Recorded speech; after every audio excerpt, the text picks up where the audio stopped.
Morning all. Morning. Welcome to our first real full council meeting. It's nice to see everybody here. I hope you've all enjoyed sort of having a quick chat with real people. It's really nice, isn't it? It's very different. So again, I've got to start with housekeeping.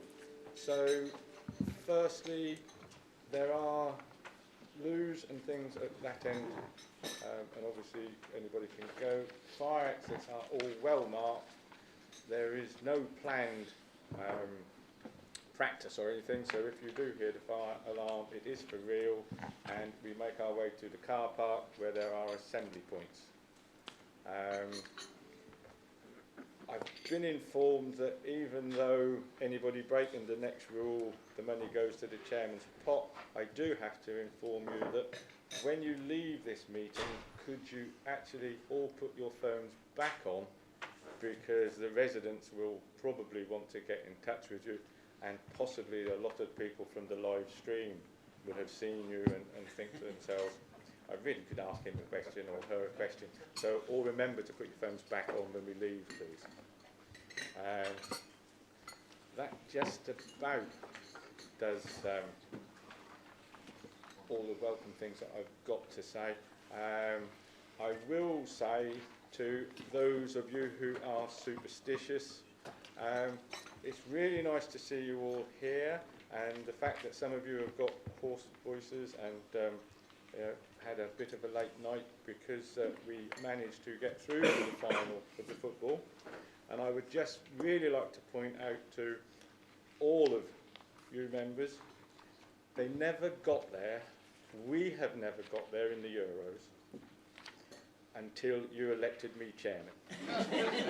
So I'd just like to put it out there that I will make myself available for the next lot of matches, whether it be Euros or World Cup. So just remember for you that are a bit superstitious. Julie, I would now ask you to do the roll call, please. Thank you, Chairman. Mr Ashby? Mr Askew? Present. Mr Attewell? Present. Mr Banbridge? Here. Mr Burt? Good morning. Mr Borrett? Present. Councillor Bowes? Mr Brain? Present. Mr Brindle? Present but not yet online. Miss Bushell? Present. Mr Carter? Here. Councillor Marion Chapman-Allen? Here. Mr Sam Chapman-Allen? Here. Mr Clark? Mr Clausen? Here. Mr Coleman? Mr Cowan? Mrs Crane? Present. Mrs Dale? Here. Mrs Dowling? Here. Mr Duffield? Mr Guigan? Here. Mr Eagle? Here. Mr Gilbert? Here. Mrs Gray? Mr Harvey? Here. Mr Hewitt? Here. Mrs James? Mr Jermy? Councillor Cadell? Here. Mr Killamorris? Mr Kybird? Here. Mr Ian Martin? Mr Keith Martin? Here. Mrs Monument? Present. Mr Morton? Here. Mr Nairn? Here. Mr Nunn? Morning, Julie. Mr Oliver? Mr Robinson? Present. Mr Sherwood? Present. Mrs Suggett? Present. Miss Taylor? Mr Terry? Here. Mrs Turner? Here. Mrs Webb? Here. Mr Wickerson? Here. Mr Wilkin? Here. And Mr Wilkinson. Here. Thank you, Chairman. Thank you, Julie. We have apologies. Thank you, Chairman. We have apologies from Councillor Ashby, Councillor Bowes, Councillor Clark, Councillor Coleman, Councillor Cowan, Councillor Duffield, Councillor Gray, Councillor James, Councillor Journey, Councillor Kilmorris, Councillor Ian Martin and Councillor Oliver. Thank you. Did you say Councillor Coleman? Yes. Yeah, I did understand that being young, he got very excited last night and possibly daren't come this morning, but I don't know if that's a reason or not. We now move on to the second item, which is the minutes. Now they've all been sent round, everybody's had a look. Do you all agree that we can confirm they are the minutes? Agreed. Agreed in favour? Any against? Any abstentions? Thank you. Those minutes are duly confirmed. Item 3. Disclosable declarable interests. Does anybody have any pecuniary disclosable interest they wish to make known now, other than what they've already put on their lists? If as we go through you notice something and think, oh hang on, perhaps I should, even if you think it's perhaps I should, just make yourself known, then we can get it checked and make sure, because there's nothing worse than somebody saying something 3 weeks later and you say, well, I didn't realise that. So if there's anything on any of the items, please make yourself known. Thank you. Item 4 is Chairman's announcements. As I say, I've already claimed responsibility for getting to the final, but I would like to congratulate one of our members' daughters.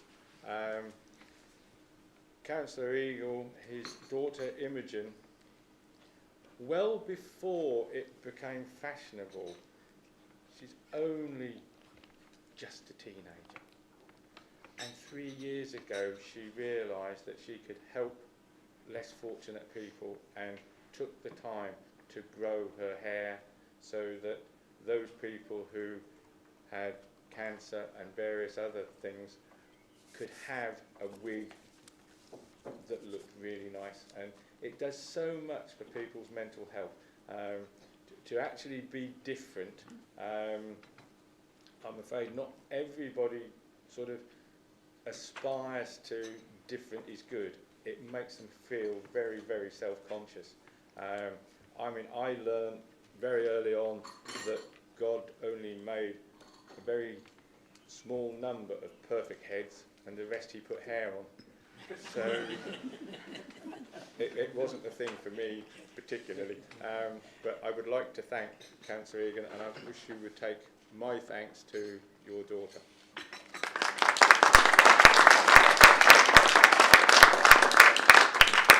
Chairman, if I could just respond, thank you for the applause, but the applause should not be to me. My daughter did that with no prompting from me or her mother, and at the moment, not only she donated 13 inches of hair across that point, £1,520 has she raised, but I would like to know at which point, although the chairman offered to assist, at which point he realised he wasn't going to benefit from that haircut. Thank you, Councillor. I hope you don't require more questions today, because I may not be seeing over that side of the room. I would also like to remind all of the members that we are still in Pride Month. We are very much supportive of that within the council. The officers and the workforce really do lots of things to keep this going, and it's something that is really well worth just taking a little time and just looking into your own lives and just see if you can add something that makes a little bit more inclusivity to people that perhaps you wouldn't think of normally. So it is something well worth just keeping an eye on Pride Month and try and behave like it for the rest of the year as well, I might add. So I just thought I would like to put that in. Yeah. What else have I got? Oh, the only other thing I'm going to mention here is that you will all have seen the agenda today. It is quite large. There are lots of opportunities for people to speak and to ask questions. I want to make it clear before we start, it has to be a question, it has to be relevant.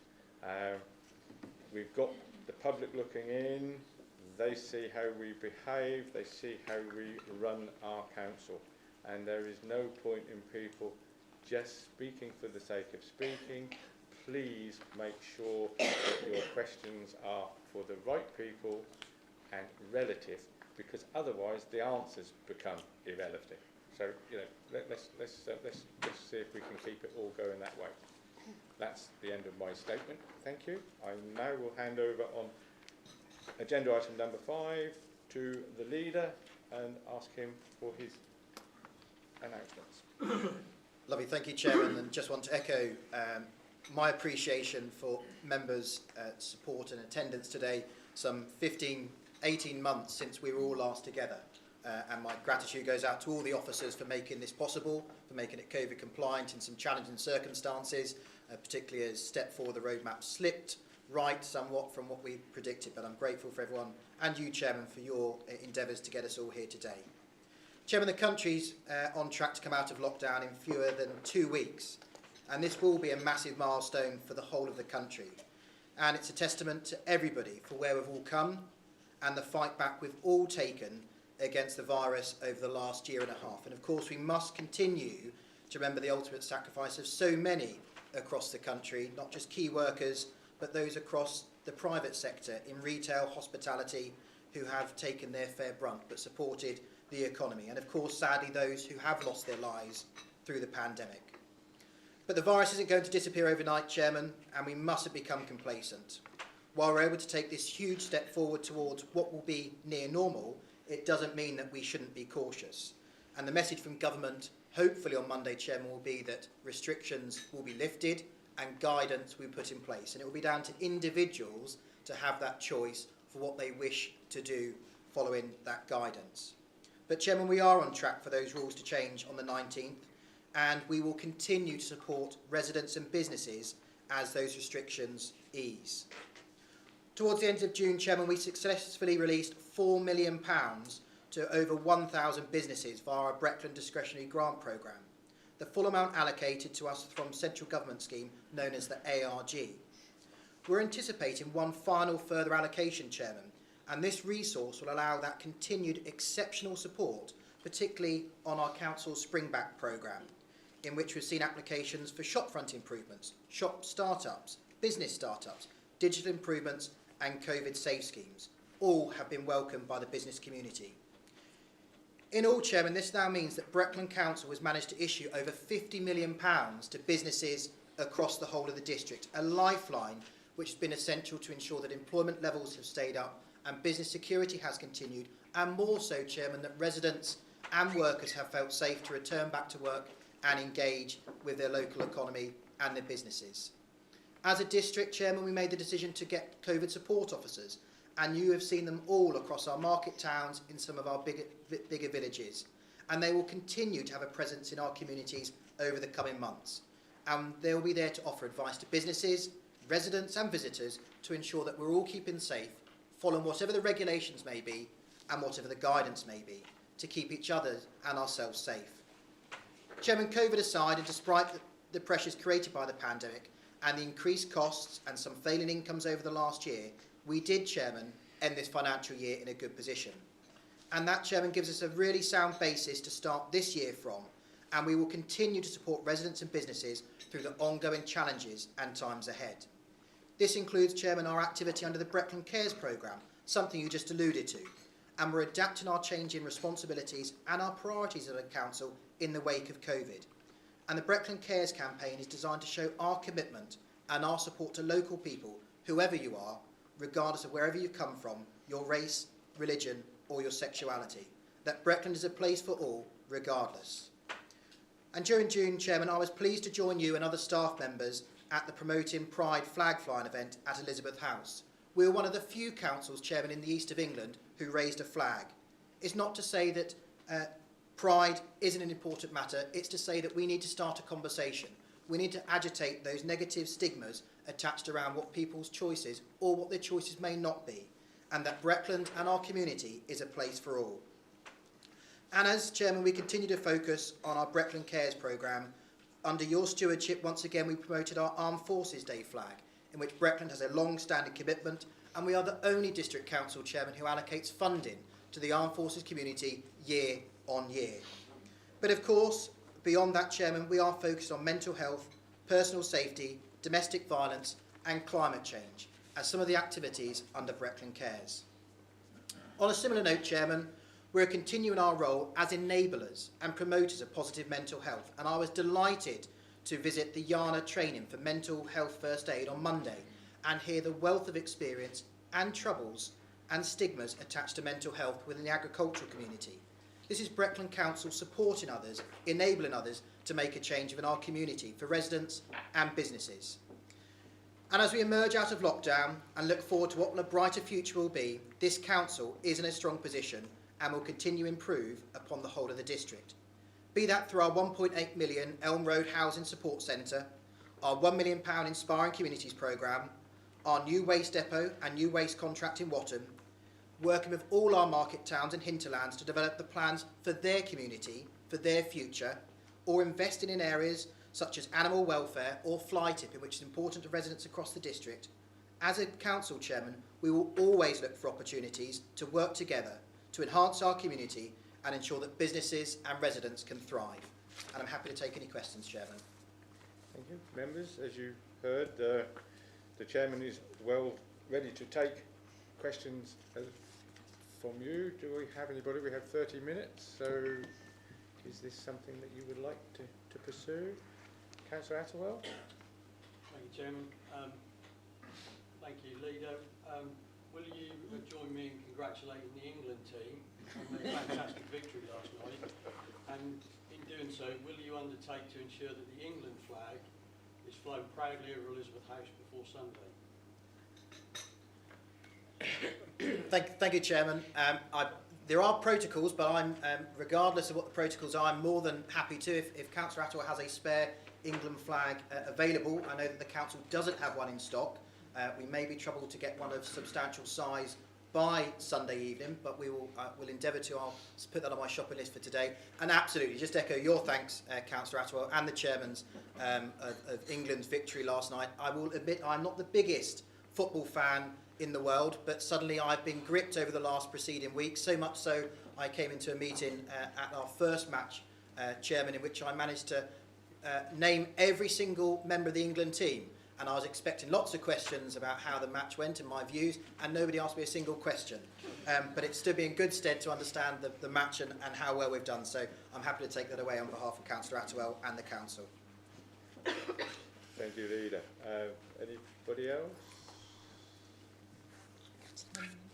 Councillor Monument. Just a point, in the list of things that we have been supporting, the words domestic violence came up. Can I ask that we make sure that at all times, when we refer to domestic violence, we add the word victims?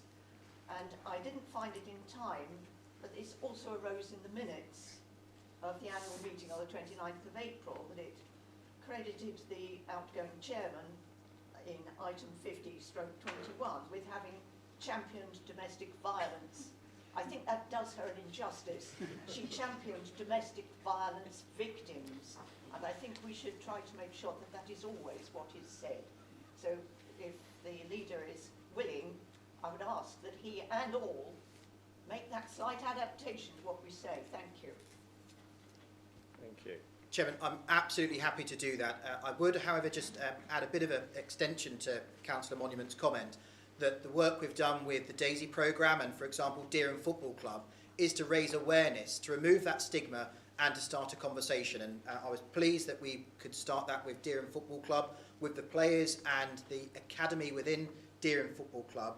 And it is starting that conversation, it is raising awareness, and it is allowing individuals to see those signs and symptoms. So absolutely, the victim is at the heart of everything we're trying to do, but part of our wider envelope of our domestic abuse and domestic violence programme, Chairman, is to raise awareness so that individuals can spot signs and symptoms for their colleagues, their family and their friends, and make sure that they're able to signpost them to where that help is most needed. Thank you. Okay. Councillor Dale? Councillor Dale, did I see your hand up earlier? No? Okay. Councillor Hurt? Thank you, Chair. Sam, you've just described £15 million being paid out to local residents. You described what we've been doing to help thousands of our residents to eat, to develop, to live, to thrive, to build mental health awareness, to make sure that we're raising awareness in terms of victims of domestic violence, among so many other things that we've achieved this year. I must confess, whilst it was happening over the course of this year, one member in this room described that performance as mediocre. Which part of mediocre, Sam, do you think fits into everything that we've achieved over the course of this year?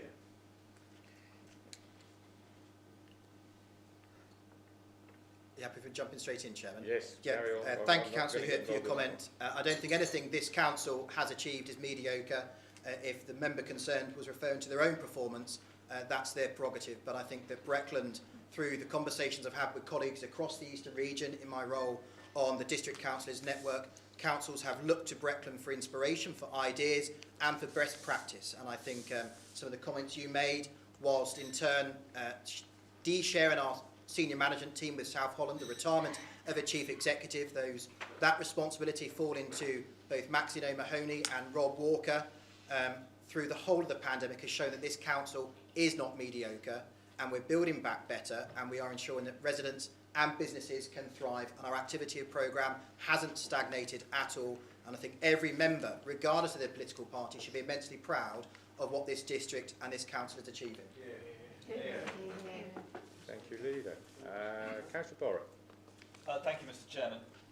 The leader alluded to the Armed Forces Covenant in his update, and I just wanted to say how very proud I am that Breckland members have taken the decision to allocate money towards the Armed Forces Covenant. I wasn't aware that we were unique in that regard amongst Norfolk district authorities, and I would urge the other district councils to follow our lead. The Armed Forces Covenant is a really vital piece of work that supports the families of servicemen and also ex-servicemen across Norfolk. And I think in particular those based at Swanton Morley here in Breckland. I've heard nothing but very concrete and positive statements of the real difference the Armed Forces Covenant has managed, of things the Armed Forces Covenant has managed to achieve. And I would just like to thank members and for continuing to support that. And I suppose it has to be a question, doesn't it? Would the leader agree with me? I'll let you get away with it this time, Councillor Borrow, but I'm sure that the leader will say yes to that. Yeah, thanks, Chairman. And just to echo, I know that the Chairman has immensely strong links with the Armed Forces community as well. We are, as I mentioned earlier, the only district which contributes directly to the Armed Forces Covenant. On top of that contribution from the County Council, he alluded to those serving personnel and their families at Swanton Morley, and of course on the peripherals of the south-eastern side of the airfield for RAF Marham, just about comes into our district. And of course we've got Stanter Training Ground, which is one of the largest training grounds in the country. We have thousands of military personnel operating within Norfolk and Breckland, their families, and of course we have a phenomenal amount of veterans. And I'm really looking forward to hearing the data from the most recent census, in which we will have that data about how many veterans reside in the district. Is it perfect? No, it's not, Councillor Borwick, but Breckland and our colleagues across the county are striving to improve constantly. And I'm grateful for everyone who supports the council's direct financial contributions, our resources and our continuous change in policies to support armed forces personnel, their families and veterans. Thank you, Chair. Leader. Councillor Brindle? Thank you, Mr. Chairman. I wasn't going to comment, but I did feel that that was perhaps an excessively long statement before the question, and I do hope that that courtesy will be extended to everybody else. And could I ask, through you, Mr. Chairman, that we do also hear a word occasionally for the National Health Service? Thanks, Chairman. In my opening remarks, Councillor Brindle may have heard that I did directly thank key workers across the country, and members may or may not have, as the case may be, watched my thank you video on Sunday the 4th of July, in which I directly thanked members and individuals within the National Health Service and thanked them before their anniversary, which occurred on Monday. Members across the National Health Service have worked in some immensely challenging times. I've got friends and colleagues who aren't just GPs and nurses, but also porters and administrators. And everybody over the last 15 months, Chairman, has felt the brunt of that. And quite rightly, this council and residents across not just the district but the country turned out week after week to clap, to bang pans, to put rainbow flags and rainbow stickers in our windows. And this country has an immense pride in the National Health Service, and this council will continue to support key workers in that regard. So a bit disappointed that Councillor Brindle hasn't picked up on my previous thanks to the National Health Service, but once again, Chairman, for the record, my heartfelt thanks and gratitude on behalf of not myself but members of this chamber and the district goes out to anybody and everybody who is working for the National Health Service and those within the wider care sector. Delighted by your extended reply, Mr. Leader.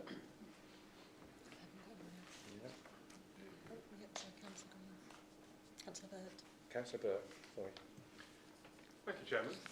On the basis that I was the person that made the comment over a year ago about being mediocre, I still believe that some aspects of our response were mediocre. I'd also like to point out that I said that we were sycophantic as well. Yeah.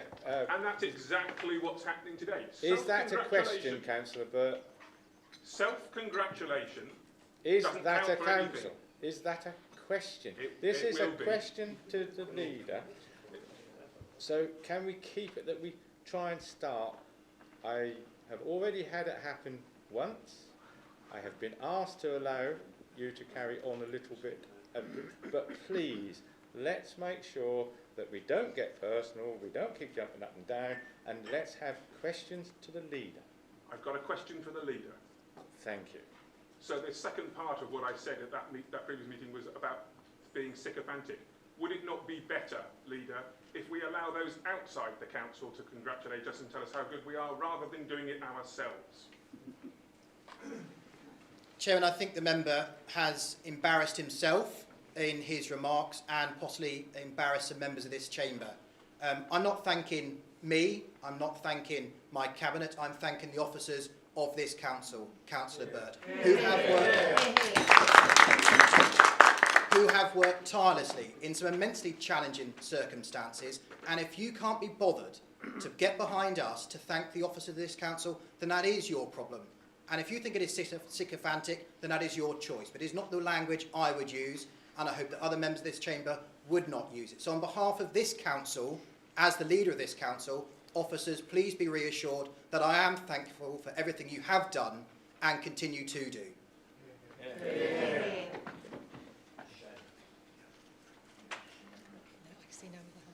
Councillor Atterwell? Just an observation, if I may, Chair. Could I make a plea that we just lower the temperature in the room this morning, or it's going to be a very long morning? I certainly have questions for various people.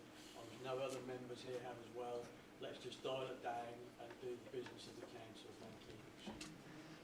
Thank you for taking the words out of my mouth, Councillor Atterwell. It was about what I was about to say.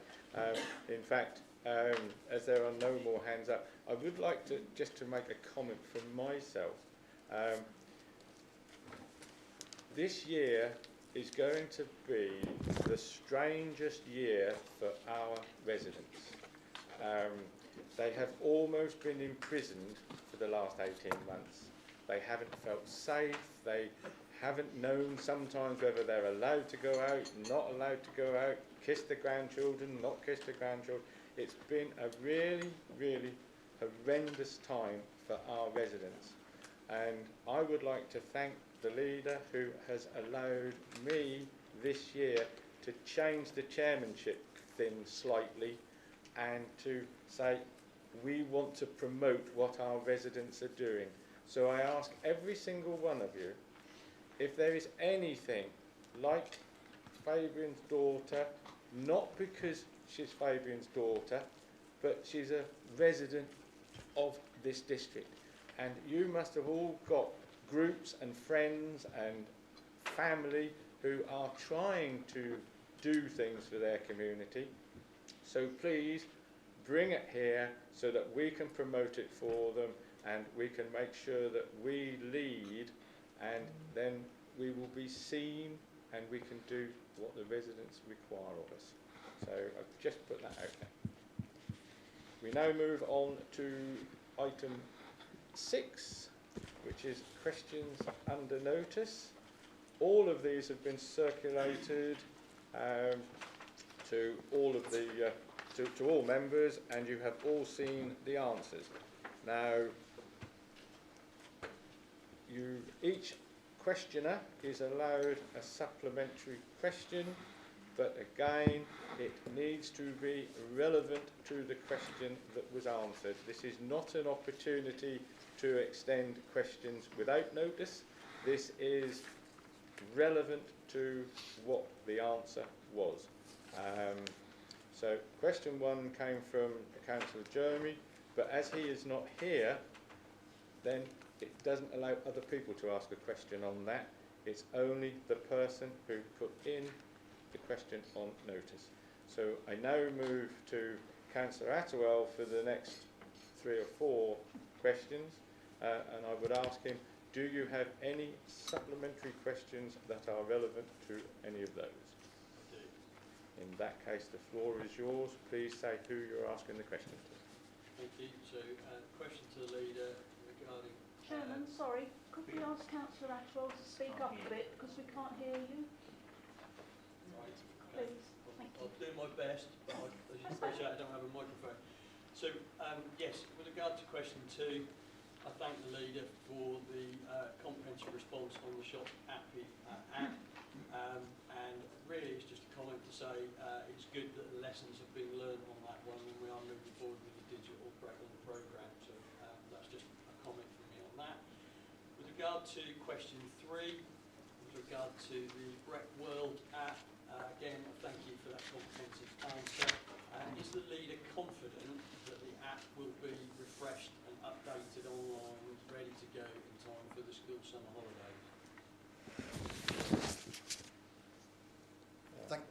Thanks, Chairman.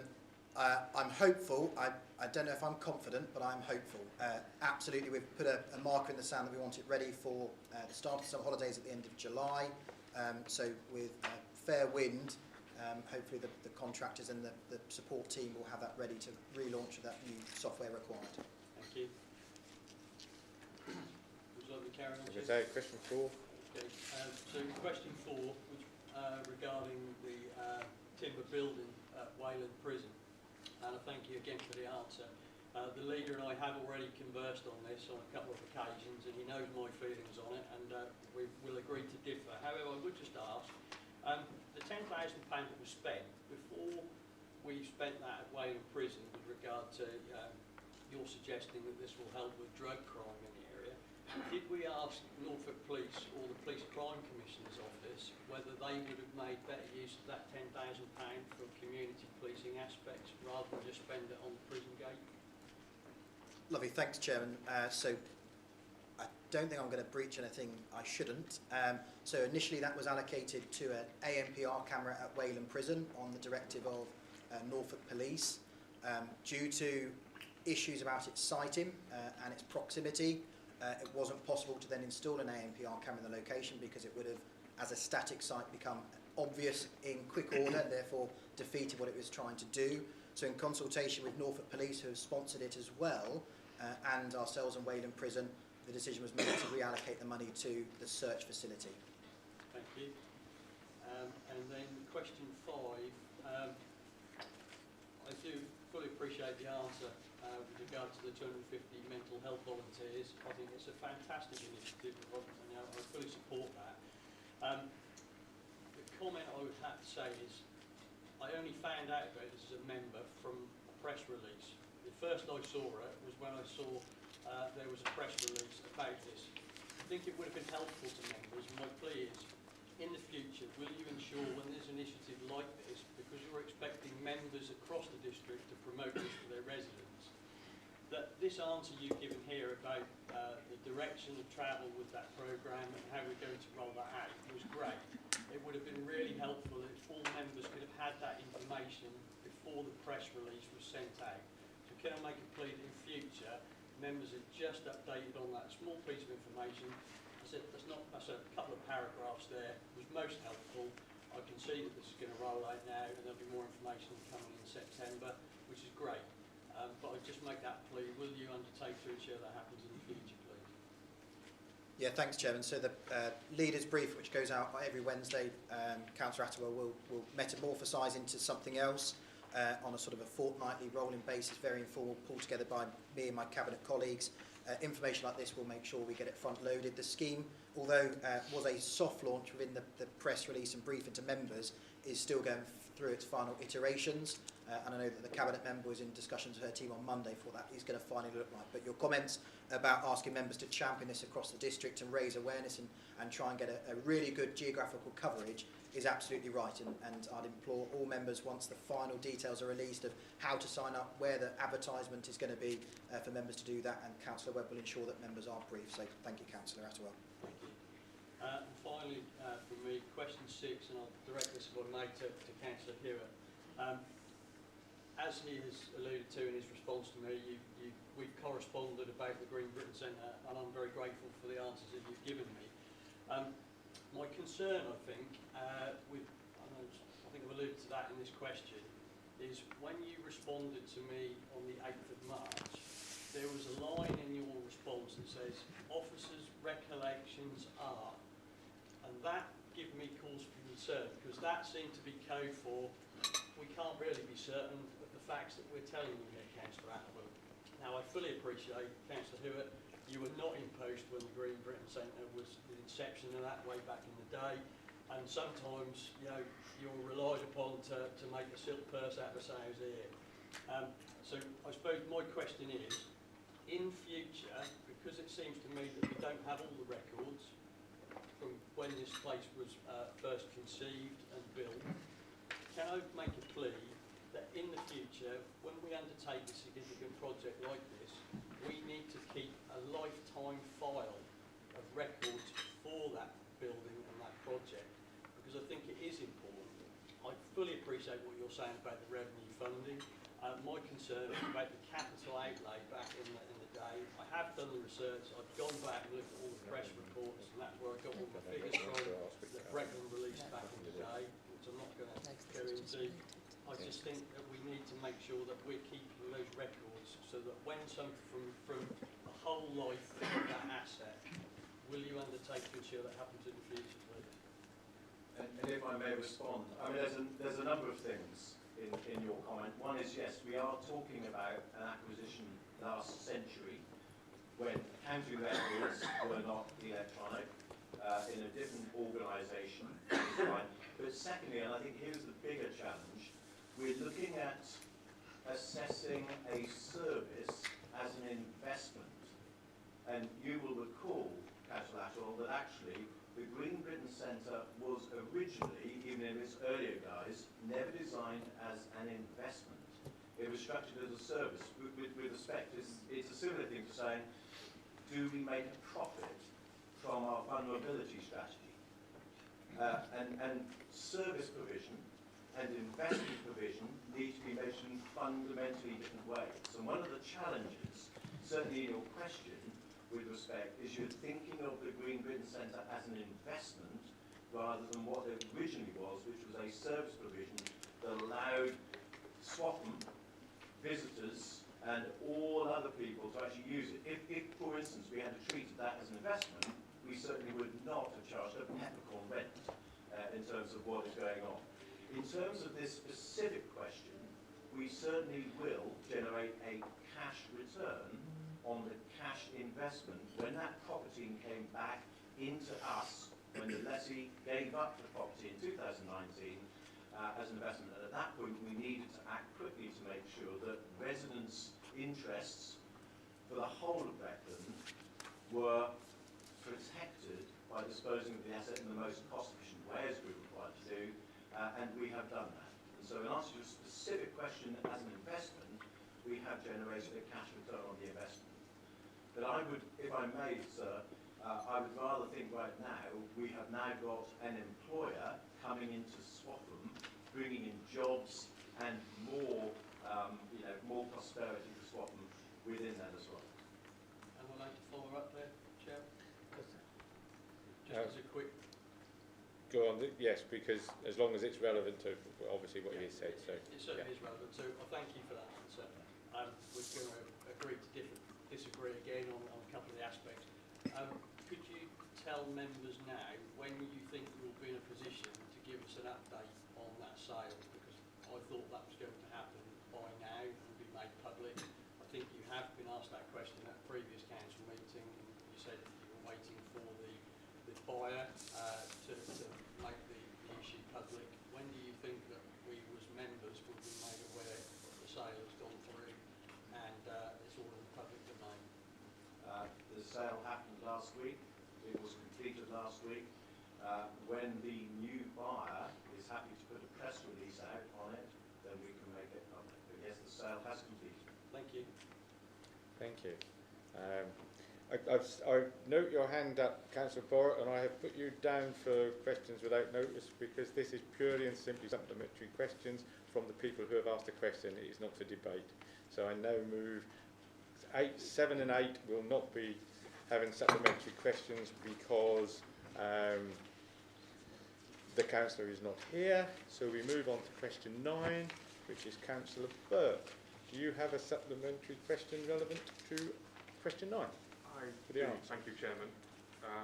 So perhaps I could address that back to Councillor Hewitt. The answer is giving me somewhat of a mixed message. I'm told that no decision has yet been made on the allocation of capital receipts, and yet, as I put in my question, it's been claimed that they will be reinvested in Swaffham. I'm guided to look at the capital programme for 21-22, back from the minutes of 25th of February, but I can't find anything in there. So there's definitely a mixed message here, but despite having no answer to that no clear answer as to what's going on there, I don't seem to have had any answer at all on the first 2 of my bullet points. So if the original investment was made with collective Breckland money, why should any future investment only be made in Swaffham? And if we did have a policy like that, which it appears that we have from the statements that are being made by Cabinet members, how do we ensure best value for Breckland residents as a whole? Councillor Hurt, do you wish to come back on that, or do you wish to say your answer? I can just point out that in the capital programme that we all collectively passed as a council in February, I can see the receipt and the use of the proceeds which this council agreed. If you really want to have a look, it's in Appendix H, Councillor Burke, you probably missed it, but we've agreed actually to fund as a council to ring-fence the monies to suit the leisure facilities within Swaffham. I think the second 2 points, if I may be kind of direct, I'm not quite sure what the issue you've got with the residents of Swaffham. I would go there and actually see the town and actually see the facilities they've got. It's actually a really good town. And certainly, as we will always be doing, we will make certain allocations to various towns and villages, such as mine, within the district. And I think sometimes we as a council should celebrate the fact that somebody else is getting something that can allow them to thrive. And I probably wouldn't be quite so bitter in saying it's all about me. I'm happy to celebrate success for other people, for other towns in the wider district, Councillor. Thank you. Councillor Burt again. Do you have a supplementary relevant to the next question? I do, but I'd just like to say Swaffham is lovely and I have no problems with Swaffham. Thoroughly enjoy the place. My question was to do collectively, all of us. So on question 10, it's very disappointing that I've had to use this mechanism to actually find out what on earth's going on. And it appears Is that a question? that self-certification, when a business tells us that they're all fine, doesn't work. And I note in the answer that apparently that they're grateful for my diligence, but not so grateful that anybody could be bothered to even answer me. Not an email, not a telephone call, nothing. So it sounds like rather hollow words. So my question is, how can I review contracts before they are awarded to ensure this sort of thing doesn't happen? That is to Councillor Robinson, I assume. Thank you. Thank you for your comments and question, Councillor Burt. This is an area I'm quite familiar with, actually. I'm going through the tender process regularly through my day-to-day business.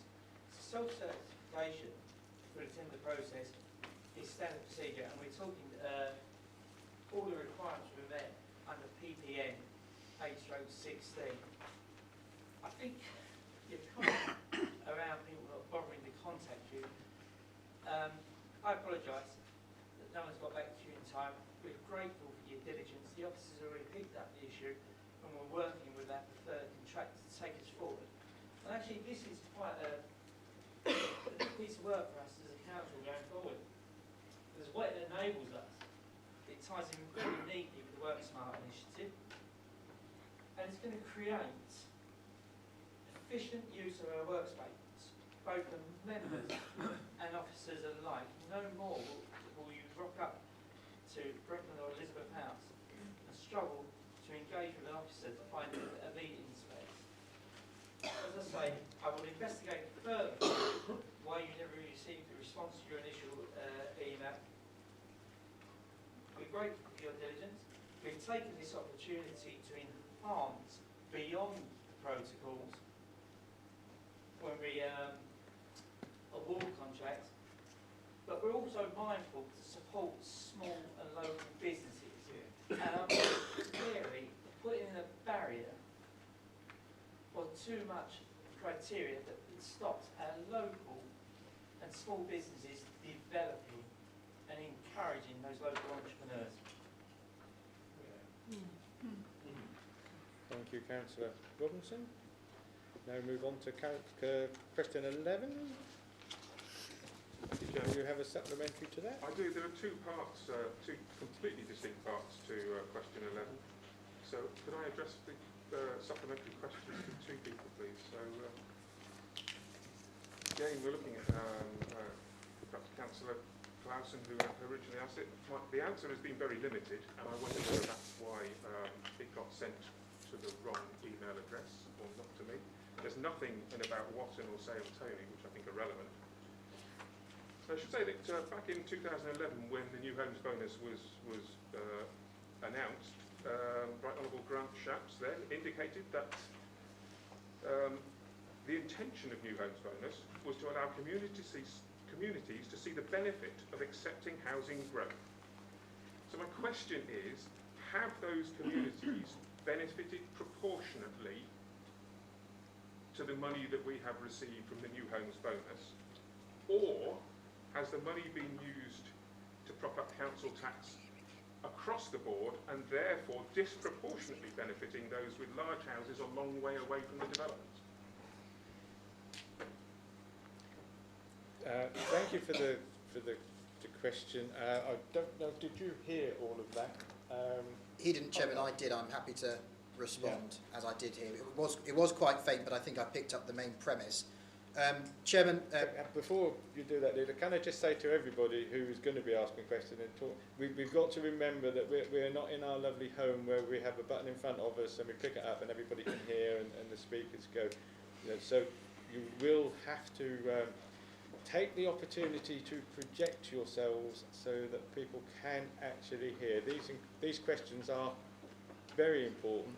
It's how the council is run. So can we just make sure that we make speak out again? No. Oh, I was going to make a suggestion that people go back to the old tradition of actually standing up when speaking, because actually that means you can project your voice more easily, and actually it does go better over the place. So perhaps we could go back to the old tradition of standing up when speaking. I must admit, Councillor, I am very happy to do that if you want to do so, but please remember that you do need to project. Standing up is the simple answer. I'm just waiting, Chairman, because the MO and the legal officer are just conferring about Councillor Dygan's comment. No, you need to stay seated if you haven't got a mask on. So the rules in the building are that we need to remain seated. If you are going to stand, you need to put a mask on, and therefore I think that would, unfortunately. So if we could just ask people to try and speak up, that would be very helpful. Thank you. Good idea, wrong time. Leader, if you would like to then. That's fine. Thanks, Chairman.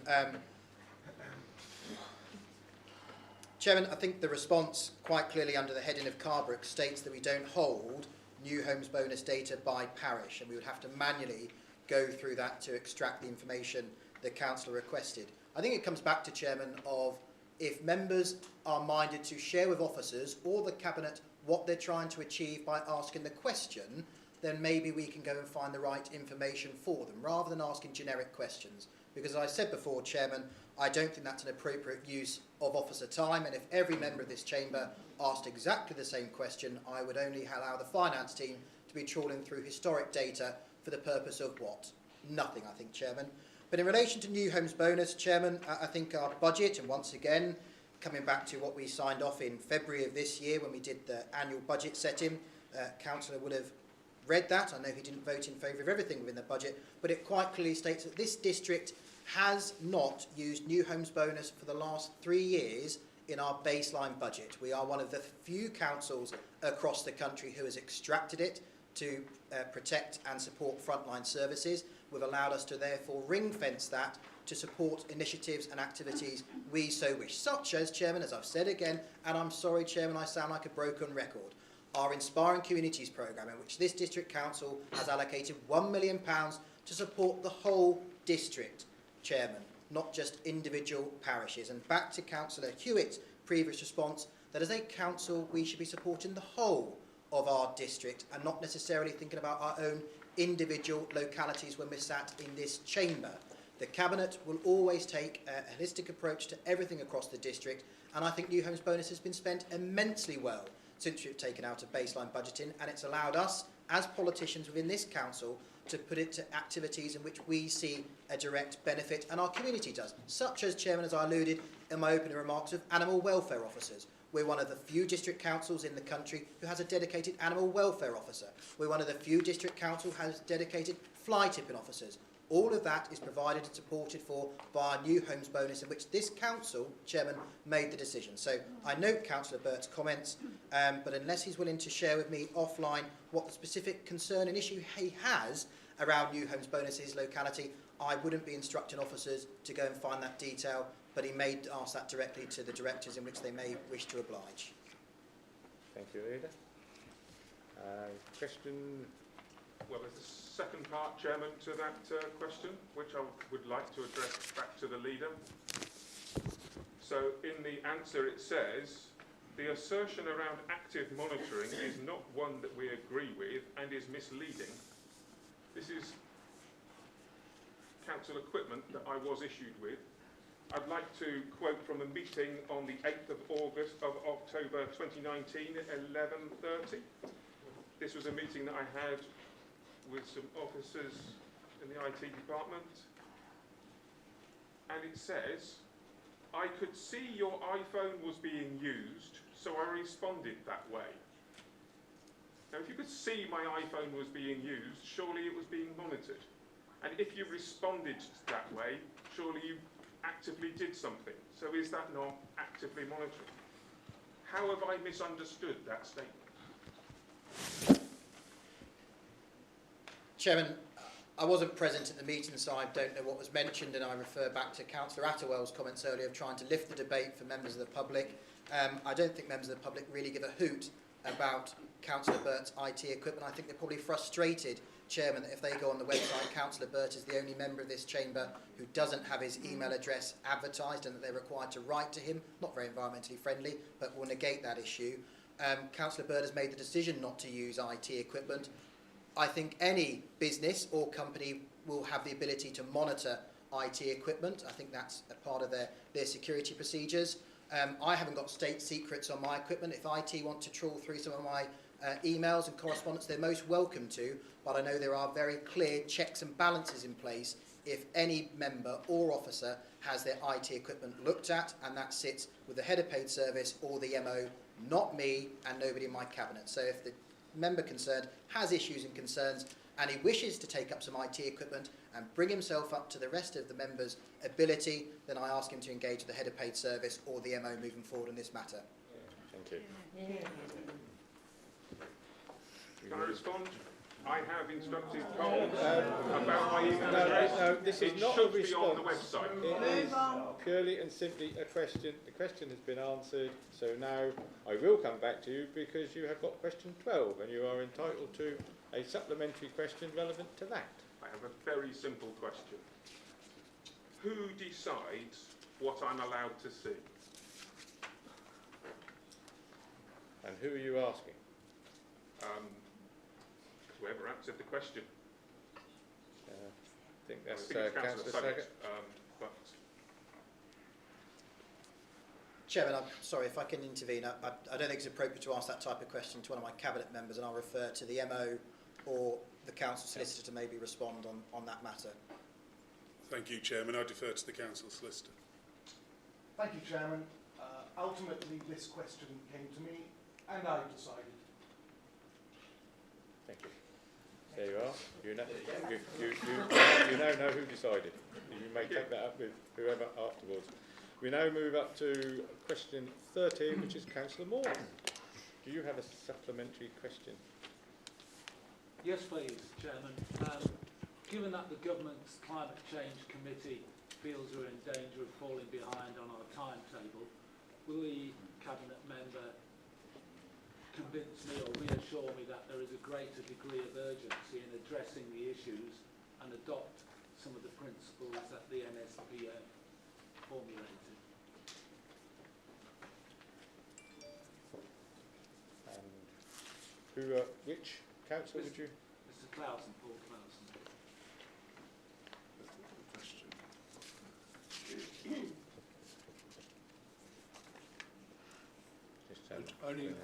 Sorry, you'll have to speak louder than that. I can only half hear what's going on. Sorry, yes, I just wanted reassurance that you would adopt some of these principles or look into the issues of climate change with more urgency. It seems we're drifting. I'm not aware of considerations being put forward for the local plan working group. The specific question here is about Breckland Bridge, correct? No, that's the second question. That's the second question. Okay. So the local plan question, we are picking up all of the agendas as they come through. We are engaging fully with our partners across Norfolk on all of the green agendas. We are engaging at the moment for the biodiversity net gain, which is being worked up even as we speak. So we are fully engaged. There is no question about that. We are. Thank you. Question 14. Do you have a supplementary to that? Yes, this is the one about Breckland Bridge, and I am pleased to see that on 2 sites they are adopting green housing policies. They've got air surface pump and better insulation. But I just wanted reassurance again going forward that there will be an emphasis on adopting these types of building materials and heating that is more efficient than the appreciate that we require Breckland Bridge to act profitably, but how are we going to reconcile our two aims? One, be energy efficient and green, and also to have a housing that is profitable. Councillor Harrison, whether you do you wish to answer again, because it's basically the same question. It is basically the same question. So do you want to? It is basically the same question. Do you want to respond? No, I think Breckland Bridge is within our control. We should be showing an example. I think you've actually answered your question before you started when you said how good it was that we are doing it. So yes, of course we're going to try and do it better and get there for 23. We will now move on to question 15, which is Councillor Wiggerson. Thank you, Chair. Yes, I do have a question for Councillor Hewitt. Whilst I appreciate the confidentiality of detailed information, can Councillor Hewitt advise whether a further deadline has been agreed to resolve this long-standing issue? I understand from information in the public domain that the tenant has operational problems at present, which could have a negative impact on our financial investment. Thank you. Forgive me, I'm not going to answer that. That is information that might be prejudicial to both our investment and to the tenant. And with respect, you really need to take that type of question below the line. So. Okay. Thank you. And question 16. Do you have a supplementary for that one? I do not have a supplementary question, but thank Councillor Webb for her response. Thank you. Councillor Webb. By the end of July that we'll get a response. So thank you very much. Lovely. Thank you very much. We can actually see now how difficult the questions under notice can be, and members must understand that the people who have sent and asked these questions, that is their right, and it is what this council is about, to let them ask supplementary questions. I hope in the future that we can stop the thank you for the reply bit, but and actually do supplementary questions if members would like to look at it and just think, people are watching this, we want to be precise and make sure that we get proper answers. Now we move on to item 7, which is questions without notice. Normally I would go to the leader of the Labour Party, but he is absent, so I intend to start with Councillor Attewell, then Councillor Burt, and then I will go to a member of the Labour Party, and then we'll take it from there. Okay, so Councillor Attewell. Thank you. First question, this is on Barnum Broom, but I think this will be permissible. Will the exec member agree to provide members with a below-the-line response on the current situation, please? We did have a below-the-line item at a meeting, I think, in February. I think it would be very helpful to members if you could provide us with a below-the-line response as to what the current situation is. I believe in February there were certain actions that were supposed to come out of that meeting. I think members would appreciate an update to see where we currently are. Will you undertake to do that, please? By all means, but if you remember, I did give a below-the-line response as well, inviting to everyone in April as well. Appreciate that, but we're now in July. Yeah. Thank you. Thank you. I have a second question, if I may, Chairman. Go on. The government has published highly controversial proposals to reform the planning system. Of particular concern is the proposal to remove the right of local residents to object to individual planning applications in their own neighbourhood. Does the leader agree with this government proposal, and if not, will he undertake on behalf of Breckland Council to write to MCHLG and Breckland MPs George Freeman and Liz Truss to object to this particular aspect of the government's proposal?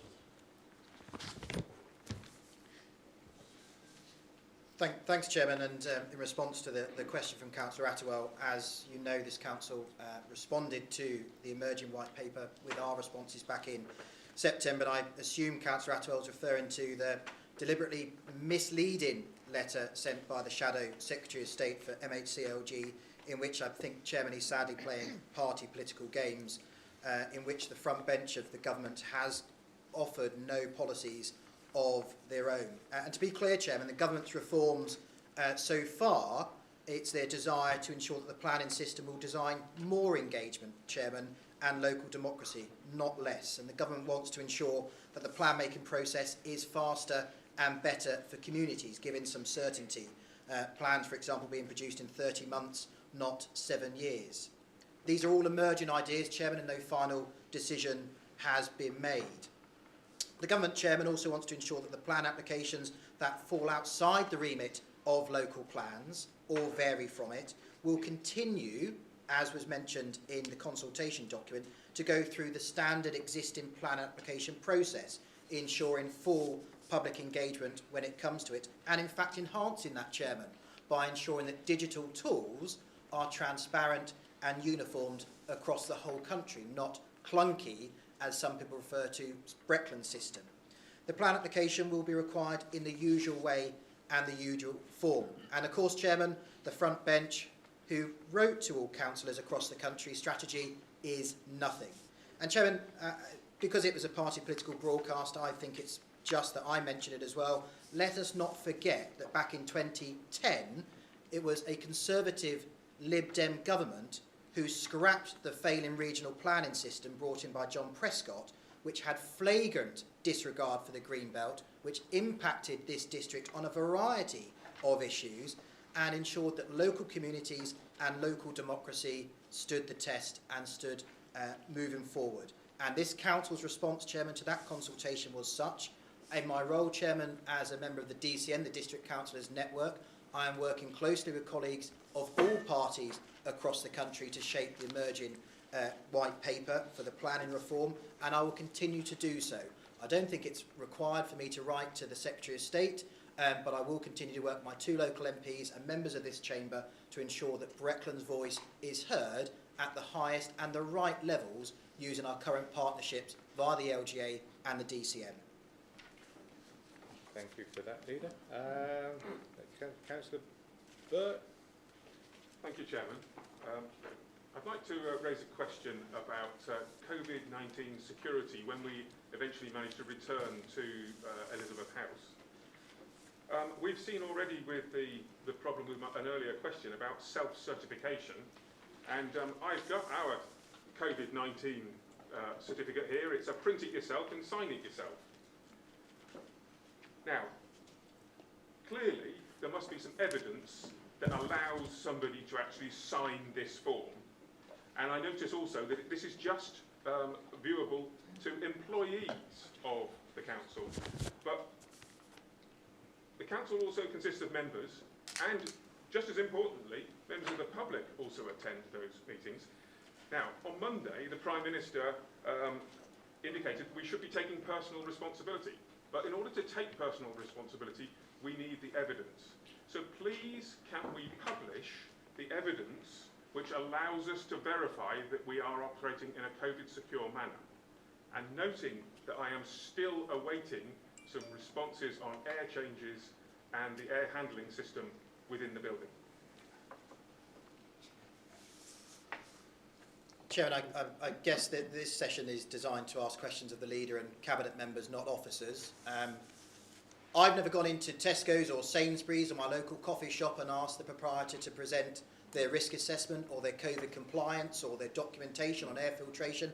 I trust those establishments to protect their workers and to protect me. We have very clear processes this council has to go through. We have a dedicated health and safety officer for this council. The head of paid service and the MO ensure that we are COVID compliant. If the councillor concerned has a direct concern or has noticed something which he has some concerns or issues about, then I would suggest that he raise them directly with the officers. But the purpose of the council is to provide that reassurance, exactly the same as everybody else in our high streets and businesses across the country do exactly the same. We trust those establishments to protect their staff and to protect us. Thank you, There is Leader. a bit of information, Chair, relating to the question, just for absolute clarity. We do have a COVID safety certificate. It is on the door of Elizabeth House. We also have a risk assessment that supports the COVID certificate. Thank you. Thank you. That's the information that you have. Now, I did say I would go to anybody on the Labour bench first. No? Okay. So, Councillor Borrett, do you wish to use this item to ask the question that you were trying to before? Well, thank you, Mr. Chairman. It was really a point of order, and it was really to say to members that this is not the only time that they can ask questions of the executive, because there are 40 odd, or nearly 40 members of this council, and I have satisfactorily received answers from the leader and cabinet members where I've submitted written questions to them and received a thorough response. And I've just wondered how creaky this item of the agenda would become if all members availed themselves of it in the way that some members have by asking, in my opinion, a disproportionate number of questions to take up the time of this meeting. I'm aware that they are it's a perfectly legitimate thing for them to do, but most members don't imagine of it, Mr. Chairman. Yeah, thank you. I did try to say that a little earlier. If anybody does ever have a point of order, if they actually make it plain that that's what they want to do and not ask a question, obviously all they need to do is to quote the standing order that they believe is being breached, and we can look at it from that point of view. Councillor Gilbert. Thank you, Chairman. I do not have any problem projecting my voice. I will remain seated without a mask. As we are installing the electric car charging points across the district, how many electric car charging points are you planning to install in Watton and when?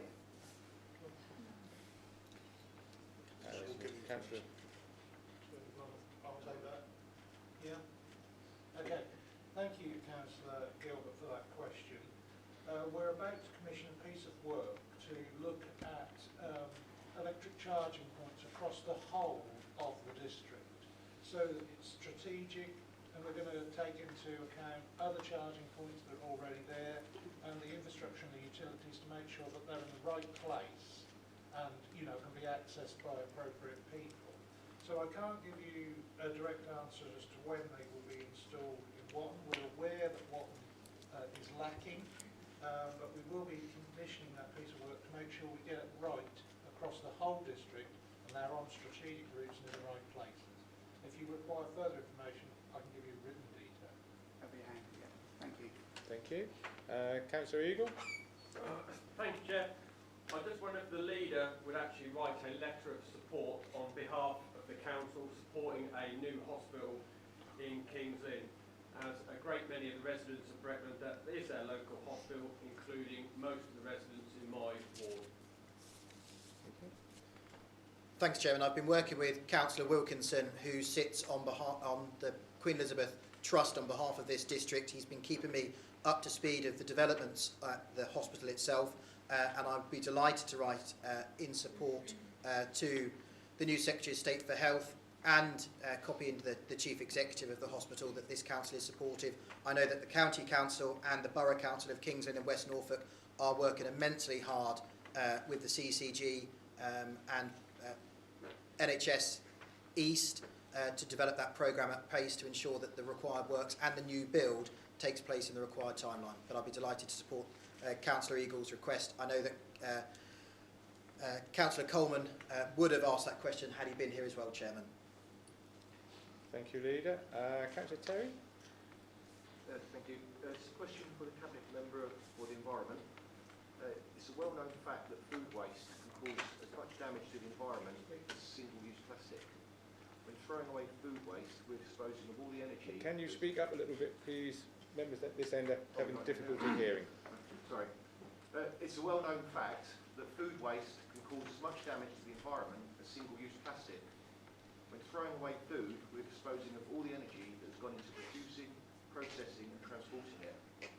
Domestic households produce the majority of food waste, more than restaurants, hotels and supermarkets. On average, just under 3/4 of all food waste comes from household, much of which is still edible and could be used further down the food chain. In the Borough Council of Kings Lynn and West Norfolk, Norwich City Council, in some parts of Breckland District Council, households can have their separated food waste collected each week. In the wake of Breckland declaring a climate emergency, is it about time Breckland followed suit and followed their neighbouring councils and issued food waste bins to its residents?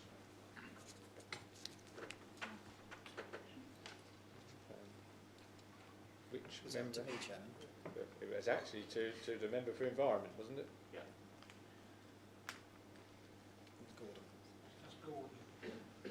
Right, well, I'm happy to send you more details, but I should point out to you that we do have across our district community fridges. I believe in your town there is a community supermarket which helps in this. It is very difficult for a rural area to collect food waste in the same way that an urban area can. It is, of course, something that Breckland Council are looking at, and we did look at it in some detail some years ago when we went into the new waste contract, and it is a clause in the waste contract that we can introduce such a policy, but at the moment we would spend more energy collecting the food than is saved by collecting the food. But I will make sure that officers send you a detailed reply on that. Thank you. Councillor Wickerson. Thank you, Mr. Chairman. Mr. Chairman, in fact, my question has already been answered, in the sense that mine was also related to the QEH at King's Lynn, after consultation with Councillor Wilkinson. So the question has already been answered, and I thank the leader, sorry, I beg your pardon, thank the leader for agreeing to do that. Thank you. Thank you. Councillor Borrett. Yes, thank you, Mr. Chairman. It's a question for the member for the environment. Would you not agree that all those who could do home composting for their food waste should be encouraged by members to do that, given that we are in a rural area and the disproportionate use of energy to collect food waste across Breckland, that the members of the public should be encouraged not to put their food waste in the rubbish, but to compost it at home and put it on their vegetable gardens, which is what I do, which is, I would the member not endorse that? I do endorse that. Thank you. Thank you. Anyone else? No? Okay. We can now move on to agenda item number 8, which is a motion received under standing order number 8. The following motion received will have to be proposed and seconded. Do we have a proposer and a seconder for this motion? Seconded. Seconder. Do we have a proposer? Sue? Yeah. Would you like to take this item from here? Thank you. Can I just check that everyone can hear me? Thank you. The use of herbicides such as glyphosate has increased by 6% in real terms since 1990. Glyphosate is toxic to all plants unless they are genetically modified to resist it. It is the active ingredient in Roundup, Rodeo, Pondmaster and Weedol. In Weed Killer, it is combined with other chemicals that alter the toxicity of the final product, making it up to 150 times more toxic. Recent research has shown that these other chemicals include arsenic, chromium, cobalt, lead and nickel. Industry studies have focused almost exclusively on short-term, high-dose animal trials, but real-life exposure occurs over the long term. Independent research indicates that glyphosate is not only carcinogenic, but it also affects the body's endocrine system, causing problems in the liver and kidneys. Recent research also indicates that glyphosate formulations destroy the microorganisms in healthy soil and affects earthworms. A 2020 paper in the Journal of Hazardous Materials reports that the human gut is potentially sensitive to glyphosate. The intake of glyphosate may severely affect the composition of the human gut microbiome. Glyphosate is also used on fruit and vegetable crops, glyphosate-resistant crops such as corn, cotton, soya beans, sugar beet, and on grass, lawns, aquatic plants and forest plantings. If weed killer is used on grass, people can be exposed to glyphosate by breathing it in, getting it in on their skin or in their eyes. The risk increases if you eat or smoke after touching it or touch plants that are still wet from it. If you are exposed, you may experience irritation of the skin and in the eyes, a superficial corneal injury. If swallowed, it can cause nausea, vomiting and diarrhea. People who have intentionally swallowed glyphosate have died. You can also be exposed to glyphosate in your food. It gets into the food chain before raw food is harvested and before it is processed. In a recent report from the World Health Organization, 43 out of 45 oat-based products tested had it in their samples, including breakfast cereals and snack bars. Maximum residue levels in food and feed has been steadily increasing because of the growing use of glyphosate in agriculture. Glyphosate is banned in organic farming, but cross-contamination can occur from neighbouring fields. To use glyphosate formulations is to poison the soil, the wildlife and ourselves, and is totally contrary to organic growing beliefs. The use of pesticides and weed killers reduces biodiversity, impacting negatively on insects, birds and bees at a time when the world is losing 2.5% of its insect population every year. The licence for glyphosate use in the EU has recently been under discussion. The agrochemical industry wanted a full 15-year-old renewal, but NGOs and concerned environmental groups wanted it banned. A compromise was reached with the licence renewed for 5 years only.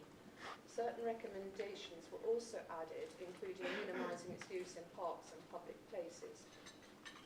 Austria was the first EU country to ban it, whilst France's farmers will stop using it by 2023 and Germany in 24. Glyphosate is also banned in Portugal, California, some other US states and also parts of Australia. The Hazardous Substances Advisory Committee has already restricted the use of glyphosate and is considering a ban on its use.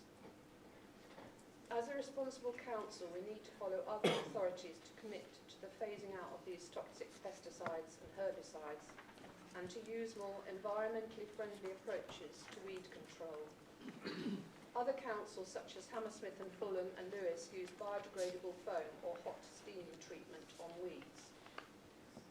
An exception to the ban should be granted in some circumstances where there are currently no other effective mechanical techniques available, but the chemicals should be stem injected rather than sprayed.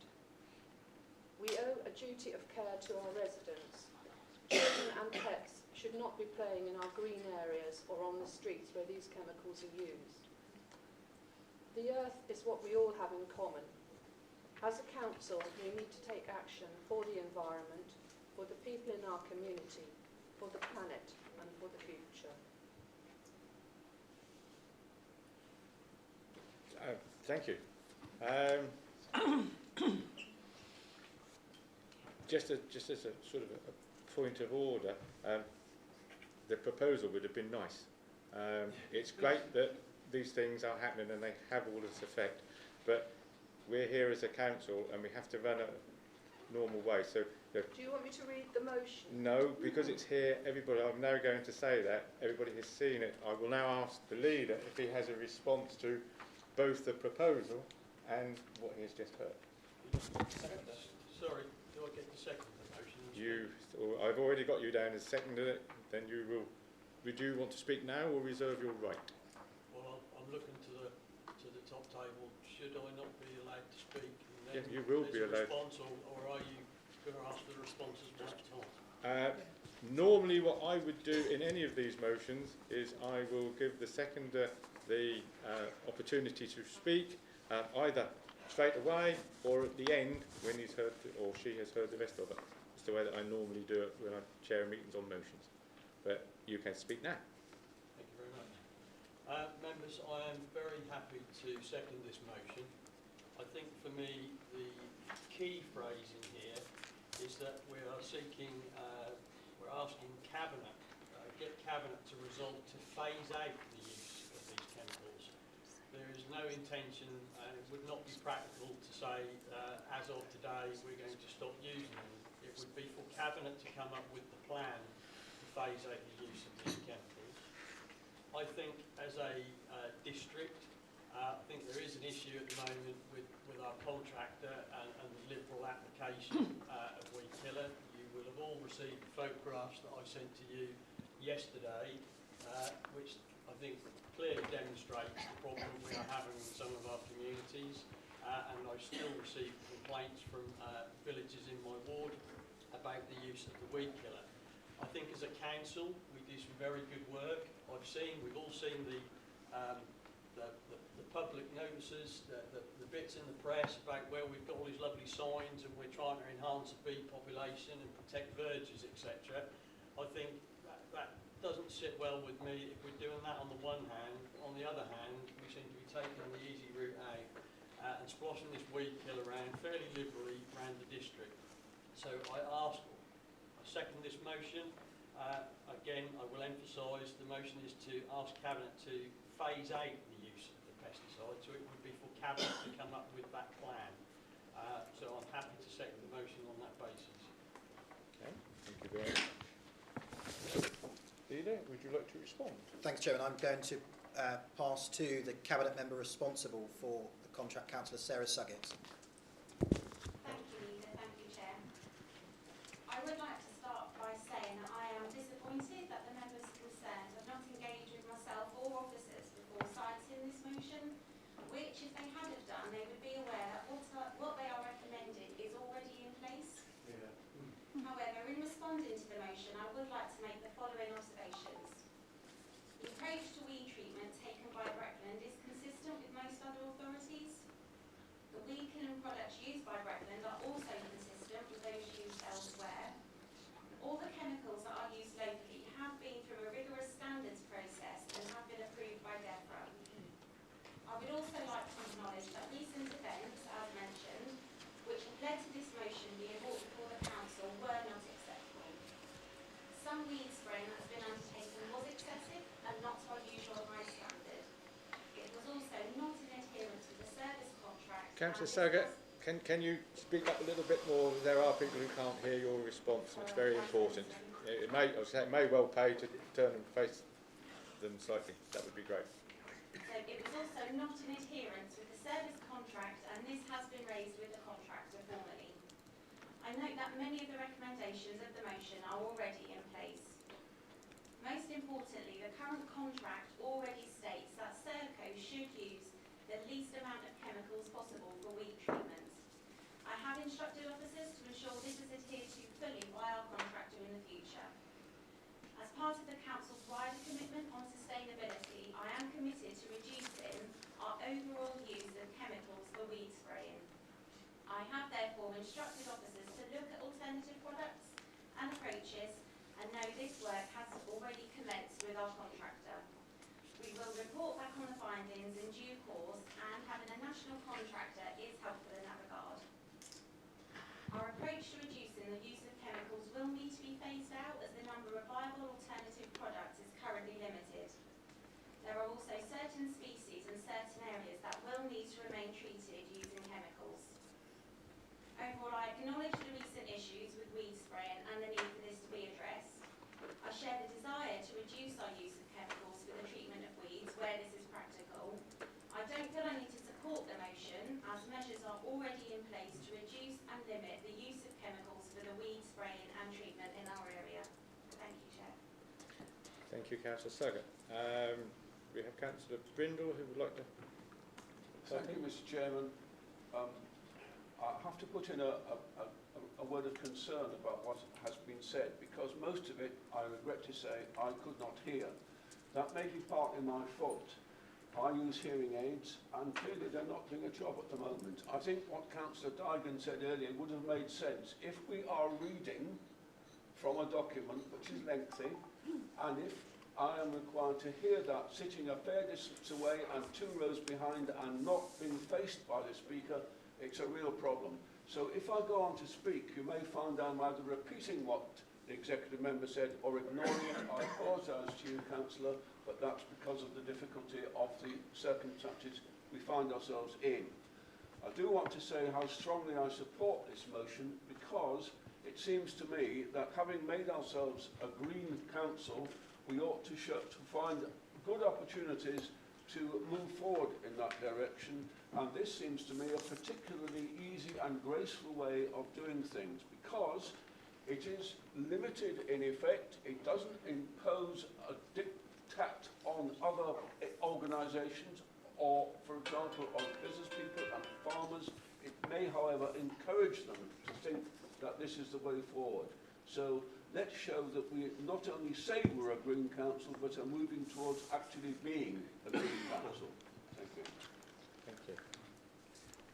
Do we have anybody else that wants to? In that case, we will take it to the vote. All those in favour of the motion?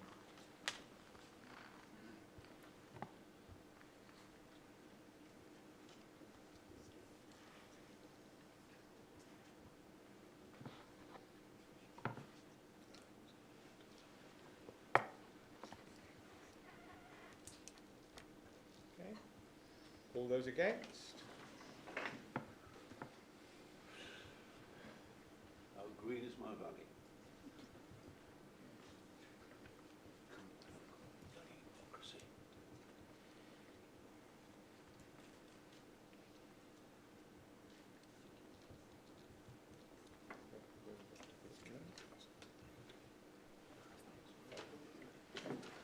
That motion failed to pass. We will now move on to, we won't move on to the next item. What we'll do is have a quick comfort break. If we can be as quick as we can. I mean, it is all new to us, isn't it? You know, being in a room and everything else, and not being able to nip off at home and turn your camera off. So anybody wishing to can now have a quick comfort break. These lasted about 4 years, maybe.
you.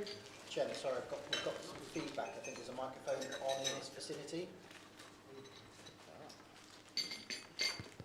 Can you, if you'd like to keep speaking, then perhaps you can turn the knobs down. Yeah. Yep, All right, good. okay. Super, thank you, Chairman. Everybody's there. Okay, thank you. Welcome back, everybody. Item 9, minutes. This is all for information only. First part is under minute number 59/21, the quarter 4 financial performance report. There are 4 recommendations to full council on page 45 of the cabinet minutes. This report was inadvertently omitted from the council agenda, but members have had the opportunity to see the report when the cabinet agenda was published in June. I believe that the leader will propose this. Lovely, thank you, Chairman. Happy to propose the recommendations contained within minute number 59/21, those 4 recommendations. The recommendations on page 45 of the agenda pack will be taken on block, and all those who are in agreement, you've got 1 to 4, that the capital budget associated sources of £7,247,467 be carried forward into 21-22 to support projects and programmes, that the final capital outturn and funding for 2020-21, as detailed in Appendix B, be approved, and the revised capital budget and associated funding for the 21-22 capital programme, as detailed in Appendix C, be approved, and additional control outbreak management funding, or COMF, totaling 464,000 be added to the budget to be spent in areas which comply with the regulations and guidance as detailed in paragraphs 1.6 of the report. Happy to propose those recommendations, Chairman. Thank you, Leader. Do I have a seconder? Yes, I'm happy to second, Chairman. Thank you, Deputy Leader. Any questions? In that case, all those in favour?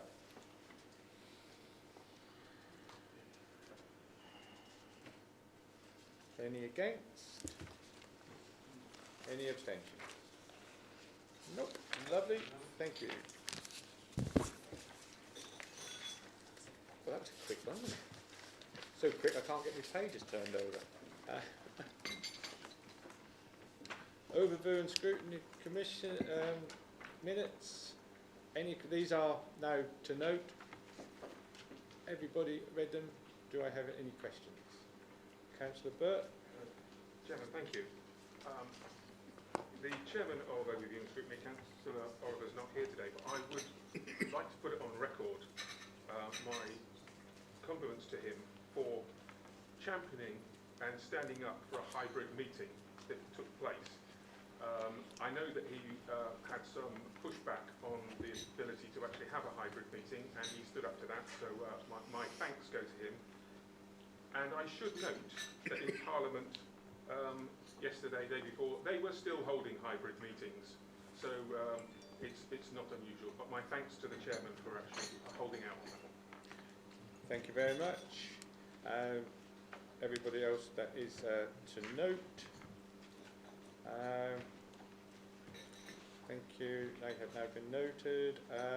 We now move on to the Planning Committee.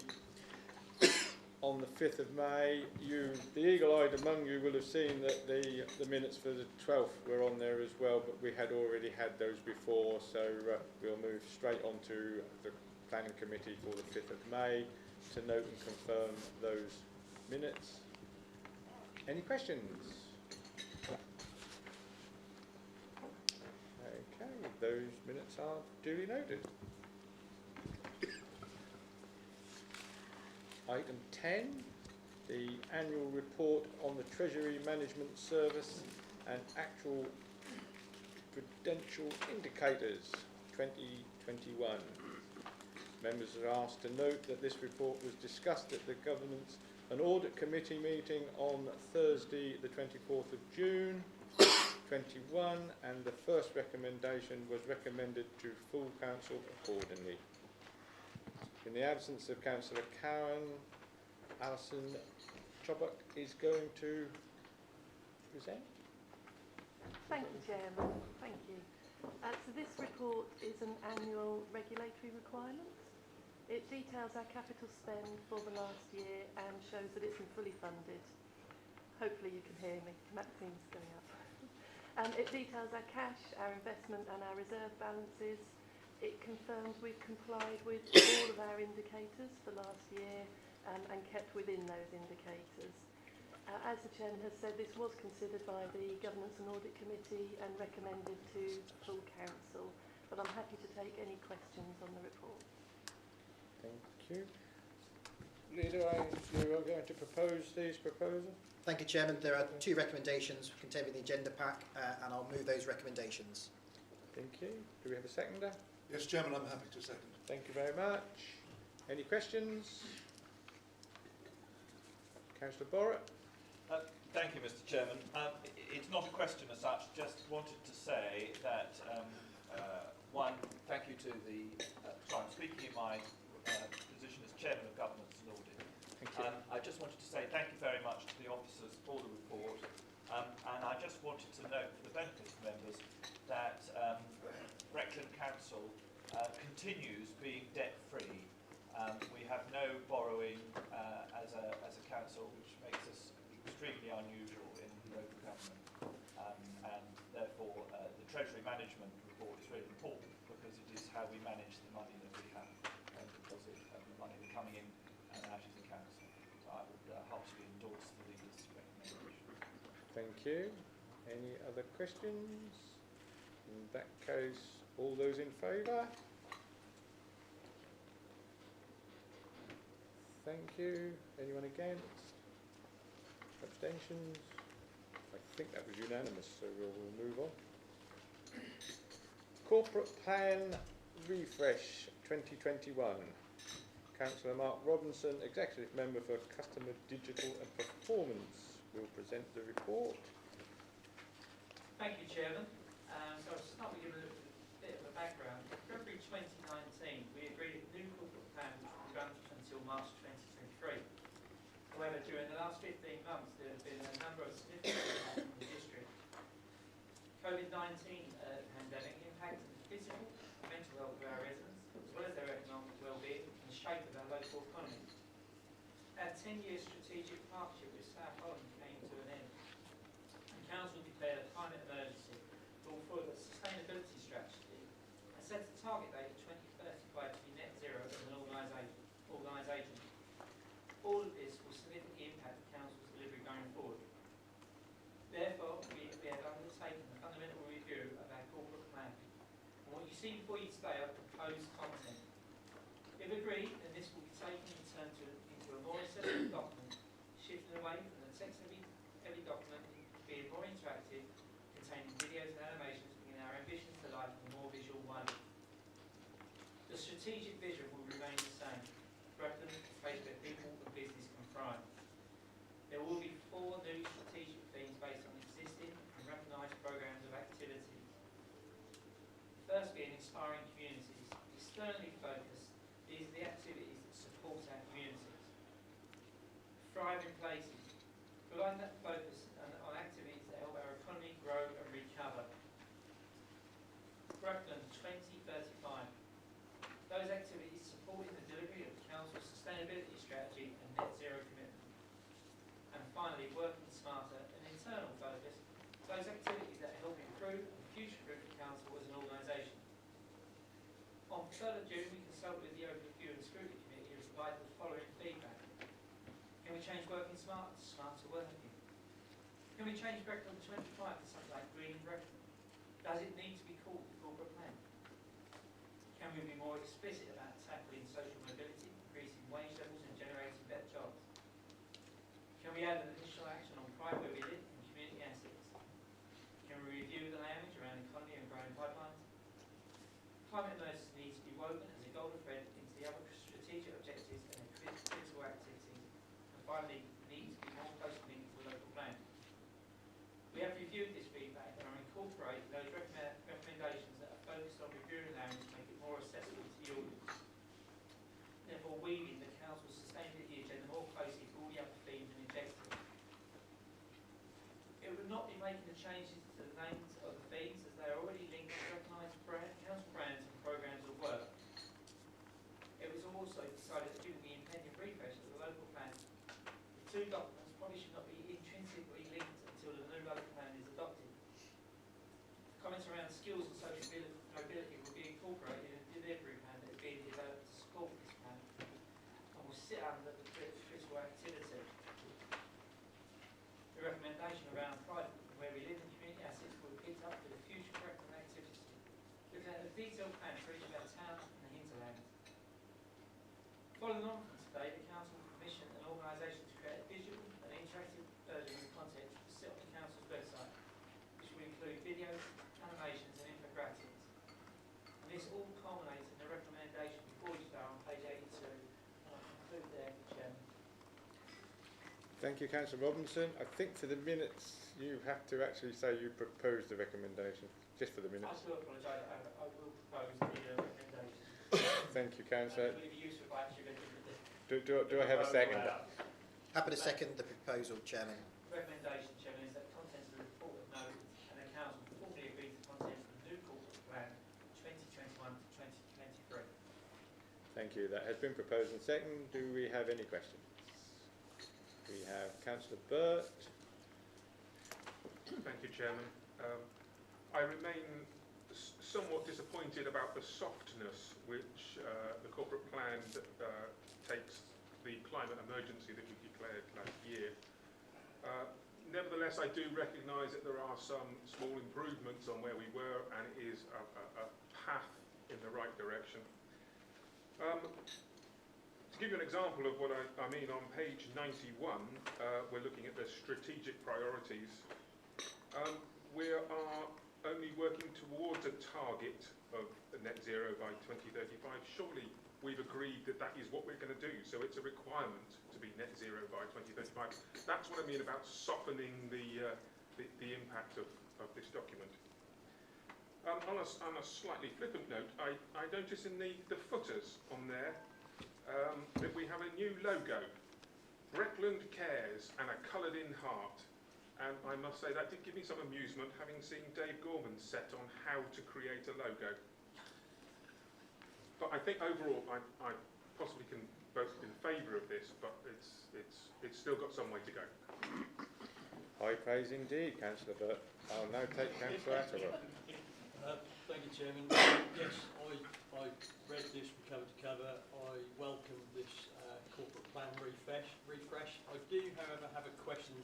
I'm hoping somebody can help me fill in a blank here in case I've missed it. But whether there's a paragraph in it that says, finally, we're extremely excited to share our Breckland Cares campaign for the first time, which is made up of 7 campaigns delivered over a rolling 12-month programme. Now, I can't find in this document what those 7 campaigns are. So should those 7 campaigns be listed in this document? And coming back to my earlier point about the need to make sure that members are aware of these things before that they are put in the public domain through a press release would be extremely helpful. So is that something that should be in the document? I'll direct this to Mark. What are these 7 campaigns? Should they be in the document, or will that come as an addendum later on? Thank you, Councillor Atwell and Councillor Batt. In fact, I'll probably box off both questions. It's worth remembering the corporate plan sets out, it's an overarching document. It's an overarching document that sets out the path that the council is going to go on, and the body of work we're about to deliver. So, as an overarching document, the details to follow. Yeah, could I please just come back on that? Okay. And I hear what you're saying, but it's just the way this is written. It says, we are pleased for the first time to share our Breckland campaign for the first time, which is made up of 7 campaigns. So it's referring to that in this document, that you're excited to share those campaigns, but we're not saying what those campaigns are in the corporate plan. I just think those 7 headings perhaps should come after that paragraph, because I don't know what those campaigns are. I'm sure there are some people in the room who do, but sitting here as a member representing my board, I don't, and I'd appreciate knowing what they are. Would it help if we add that as a supplement page? That would be extremely helpful. Do you need that moved as an amendment? No, Chairman, no, I don't, if I can, under your permission, I don't believe we do. If in relation to the councillor's question, I have omitted to present it in my weekly reports to members. Councillor, apologies for that. That should have gone out some 2 weeks ago, ahead of just after Pride, in which the chairman raised the flag, and that was the commencement of Breckland Cares, of one of the 7 themes. If that hasn't taken place, Chairman, that's my fault, and apologies to the Chamber and members for that being omitted. But as Councillor Robinson's alluded to, it is an overarching document. Sat underneath it will be the 7 themes. They will change constantly under the direction of viewers or the chairman of the day, staff feedback and partners feedback, and of course members' input. But I will reissue that statement to colleagues as soon as this meeting's finished, Chairman, to make them aware of what those 7 themes are, when they'll be landed across the course of the year, and how members can actively engage and support. Thank you, Leader. And I must say as well, this sort of thing I think is gonna. It's great now that we're back to real meetings, and I think we'll find that these sort of things will not sort of happen. You don't have to take all of the blame on this, Leader, because the staff have been extremely busy. The officers have been trying to get everything out, and I think that now we're moving back to some normality. Hopefully these things will always be here for the members to know. No blame, Chairman. I'm just making a suggestion that it makes mention of the campaigns, but not what the campaigns are. Taken on board, absolutely perfectly. Now we'll go to the vote. All those in favour of the proposal?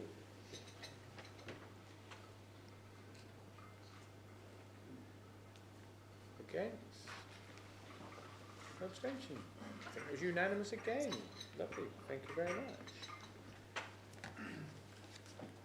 Now we move to item 12, customer service review. Members are asked to note that this report was discussed at the Overview and Scrutiny Commission meeting held on the 3rd of June 21. Councillor Mark Robinson is now going to take the floor again. If he would like. Thank you, Chairman. You've stolen my first line. You're quite correct. The report was reviewed at the Overview and Scrutiny Committee on the 3rd of June. And today we're seeking approval from full council to proceed with the implementation of structure changes following the survey review that's taken place. And I ask members to note 2 recommendations today on page 94. The new structure supports the council's approved customer access strategy, supporting agile working within the customer team while ensuring that teams are fully supported within their day-to-day roles. You will note within the report pack that the roles in scope of the service review are presented only within the structure chart, and this is to enable the full report to be available and be transparent as possible. I have Adele Newton with me today, the Customer Experience Manager, so for any further detail, I will ask either take those comments or Adele to deal with technical questions. And the 2 recommendations to the Council today. Recommendation 1. The Council approves the implementation of the revised staffing structure for the customer service desk. Number 2 is that Council approves the implementation of the revised staffing structure for the customer service team as detailed in this report. Thank you. Do we have a seconder? Sorry, Chairman, happy to second the proposal for item 12. Thank you, Leader. Any questions? No? Oh, Councillor Attlewell? Just an observation, if I may. There's welcome the review. I think I probably, like everybody else, got concerns about how good the AI will be. I think it's always good to, particularly our more elderly residents would appreciate speaking to, picking up the phone and speaking to a human being. So I'm hoping the technology is going to be robust enough to stand up and do the job that we want it to do. I think I would just, could I just ask for clarity with this new staffing structure? Did I read this correctly that some of the customer service staff may be working off-site, so they won't necessarily be in Elizabeth House taking calls? That's correct, yes. So a combination of agile working, enable them to work remotely or on-site. And is there any issues with around privacy while they're talking? If there's other people working in a home environment and they're taking probably a call from a distressed resident and they're dealing with that, is there any privacy issues from working in the home?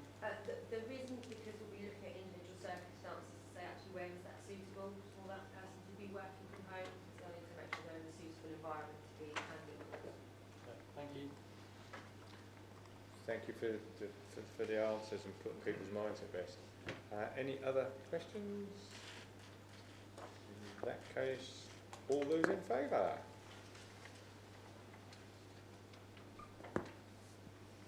Any against? Abstentions? That is carried. Thank you. We now move on to item 13, Constitution variations. Members are to note that this report was discussed at the Governance and Audit Committee meeting on 30 to 24th of June 21 and subject to a number of minor amendments was recommended to full council accordingly. And now we can let Councillor Robinson stay in his seat and Councillor Sherwood will take over. Thank you very much, Mr. Chairman, and may I thank Governance and Audit for their review of this and input into this. It was most helpful. I think the more eyes you have to look at a complicated document such as the Constitution, the better it is. The Constitution must be reviewed regularly by the monitoring officer to ensure that it remains fit for purpose. And this report details amendments which are currently considered appropriate. The first few amendments follow on from the separation with South Holland and will restructure such amendments to post titles and the glossary. We've also taken the opportunity to make the glossary easier to understand. The full report begins on page 93 and goes on. There are a number of recommendations. So that's all I wish to say. Thank you very much, Mr. Chairman. Do I have a seconder to that proposal? Happy to second, Chairman. Thank you. It's now going to be open to any questions. Councillor Burt. Probably no surprise because I did attend the Governance and Audit meeting and had some concerns over this, which I think resonated with some people. My concerns are around the definition of a special meeting. We had a special meeting on the 8th of October 2020, and at that meeting the disclosure of the documents ahead of that special meeting didn't take place within the normal time frame. It was very much rushed. And that concerns me because the Local Government Act does require us to provide information in a statutory time to give us all a chance to read it through and consider what we are voting for. Now that special meeting on the 8th of October 2020 did make a decision, and I queried at the time whether there was such a thing as a special meeting, and I got a very confused reply saying that there might be, but it could also be an extraordinary meeting. I've addressed this with Governance and Audit and was hoping that we could actually get a better definition on this, and my rationale is that we already have defined in the 1972 Local Government Act 3 types of meeting, and that's an annual meeting, an ordinary meeting and an extraordinary meeting, and it's very clearly defined as to how they work.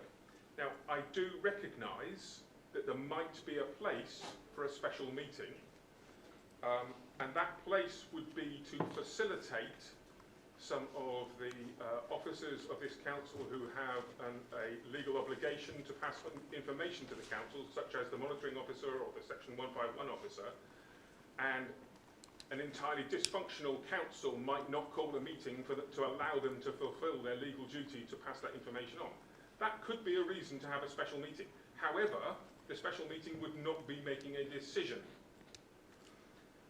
And that's where my concern lies, is that we have not defined the parameters around what a special meeting is. Thank you very much. I understand your concerns, and it is something that I'm sure will be looked at. I tend to feel that you forget that you know, it's been COVID and people have been working at very strange. It's not normal, and I again say to everybody, I think we will all find out how much normaler we will get.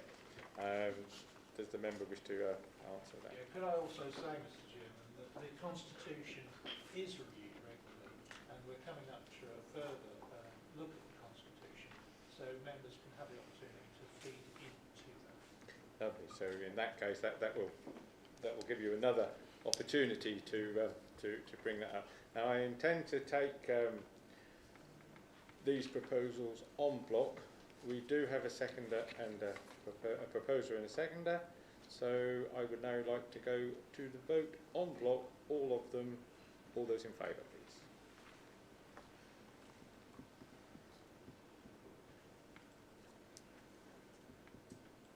Against?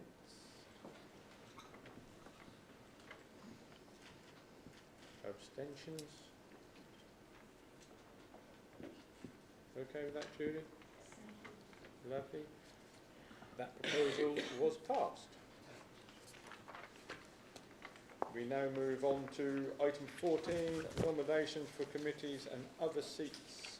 The Deputy Leader, Councillor Paul Carson, to present the following changes. Yes, thank you very much, Chairman. Changes I have are Steve Askew to replace Helen Crane as a substitute member for Overview and Scrutiny. Keith Martin is stepping down as Vice Chairman of Licensing, and I would like to say thank you to Keith for the dedication and hard work you've shown to that committee, particularly when you had to step up to be Chairman for 6 months. So I'm sure I speak on behalf of the whole Chamber when we say thank you. Hear, hear. Yes. So Tina Cadell is going to become Vice Chairman of the Licensing Committee, but Keith is staying on as part of the committee. Thank you for that. Tina Cadell is stepping down as Chairman of the Member Development Panel. Linda Turner is becoming the Chairman of that panel, but again, Tina is going to remain a member of the panel. And Fabian Eagle is to replace Helen Crane as a substitute member on the Health, Overview and Scrutiny Commission. Thank you, Chairman. Those are the alterations I have. Thank you. Do we have anything else from any of the other political groups at this point? No? Okay. Item 15, which is anything that I might decide as urgent. Call up to the England team. No, I can't think of anything that I can actually get into that. So. Finding an England flag. Yeah. Done. Yes. We've already looked at that. So. It's now time to exclude the public for the next part of of our meeting. I would like, before we do that, just to say to all of the public that are watching, after this item, the meeting will close, so we won't be coming back. So I would like to express my thanks for you watching. I hope you find it enlightening. I hope you can see why sometimes people will say they do nothing but talk, but a lot of those questions, if they're not asked here, the residents just don't get well looked after. So, you know, we are here to look after you. You've seen on YouTube, because I do believe we get far more people watching. Now you can sit at home and do it, or watch it tomorrow or whenever. But you will see the faces of the people, and when we move into our permanent home, I believe you will see the people even more so when they ask a question, and it will be great for you to be a bigger participant. And please remember that the Chairman's Challenge is there. If you've got anything that you want to promote, that you feel Breckland Council can help with or do anything for you with, even if it's just promotion, please do let us know, and thank you for coming out today, or not coming out today, but sitting at home and watching. So I now move on to say that the press and public are excluded from this part of the meeting, and the meeting will be closed after this, as I said, and I have to read this out and have a seconder and a vote. Under section 100A4 of the Local Government Act 1972,